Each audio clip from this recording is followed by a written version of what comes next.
we go to Starkville, and Brandon Marcello joining us. He covers the Bulldogs for the Jackson Clarion Ledger. Brandon, Vince Farrar, Jesse Smithy. How you doing, Brandon? Good. How are you guys? We're great. Hey, real quick, we'll be tight here, football only. Well, let's start with camp. What are some of the most important things that you have seen and that have come out of camp, in your opinion, so far for Mississippi State? Well, camp's been closed, but, last night's big news of Angelo Miranda, the receivers coach, resigning is pretty unexpected, surprising, and I don't want to say debilitating, but makes you wonder how they're going to adjust going into this season opener in less than 2 weeks. Your receivers coach resigns. Be interesting to see how they handle that and what they do with the receiver position. Other than that, the big story out of camp is trying to tailor this offense around Tyler Russell, first-year starter. He did start 4 games last year, but was sharing snaps with Chris Relf, suffered a couple of injuries. And they're trying to get these receivers going. These 4 senior receivers are expecting a big year out of them. They're going to lean on that defense, but they want that offense to change a little bit, and they're going to air it out. I believe Florida lost a wide receivers coach late, too. When you hear of these last-second, I'm resigning type of deals, I mean, what have y'all been able to find out about it? Is there any type of impropriety that caused this?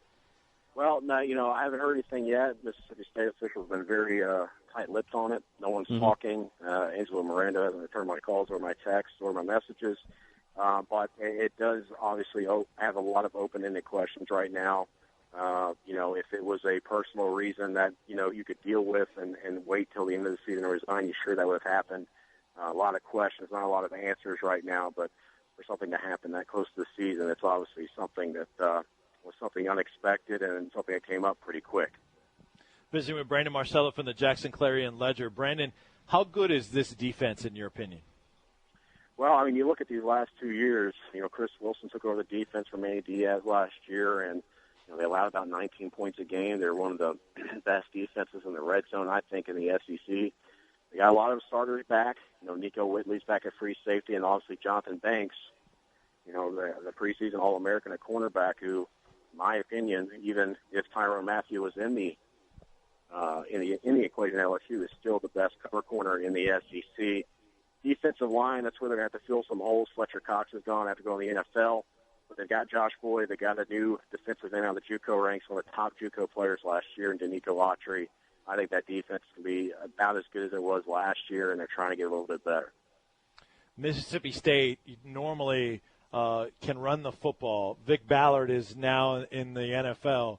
What about that group of running backs? And then also hit on that offensive line that is still trying to improve as well. Well, Ladarius Perkins will be the starter there. They got a couple of backs. I think they got 3 backs that are ready to play. Ladarius Perkins, obviously, the guy was backed up, picked out the last 2 years. Just more of an off-the-edge runner. They try to bulk him up over the last year and a half to get him ready to be an every-down back. If he can't be an every-down back, they got some north-south runners that haven't played yet, but Nick Griffin was very impressive in camp. The offensive line is the biggest question on the team right now. You got to replace a couple of seniors, including a right tackle. Left tackle was a problem last year. You get a sophomore returning there that played some, and Blaine Clausell. He's gained some weight. Dylan Days, the center, he played a few games last year, but the big issue are on those tackle spots and also at right guard where they're going to have to break in a new guy possibly because Tobias Smith, who is probably the best offensive lineman on the team, is still battling back from knee surgery. I think he'll be limited in the first couple of weeks. So a lot of issues up front, but they've got a couple of easy opponents early in the season to kind of get through some growing pains. Yeah, speaking of that schedule, it is easy early on, and then it certainly ramps up late. Considering all things, the schedule, what you've seen and heard in this football team, what's your opinion in terms of a win total range for Mississippi State this year? I think at least 7 wins. This is a team that, when you look at it on paper, people are expecting to start 6-1 or 7-0, and obviously that's contingent on the Auburn game on the second week of the season, and then the Tennessee game, and later, I think the 7th week of the season, for them their 7th game, because after that, it's murderer's row. They have to face the likes of LSU, Texas A&M, Alabama, Arkansas, and then Ole Miss in those final 5 games. Very tough. So they got to get some momentum going, but this is a team that everybody's expecting to win at least 7 games, and they're hoping to get a repeat of what they did in 2010 when they won 9 and had a good bowl win against Michigan. So, Brandon, the people there expect a win over Tennessee at home? You know, it's interesting. A lot of people expect to, yeah. And I think a lot of them are just looking at last season's Tennessee team. But, you know, Tennessee, I think, has got probably, the best receivers group in the SEC. They're up near the top of the nation. Tyler Bray is obviously a great quarterback.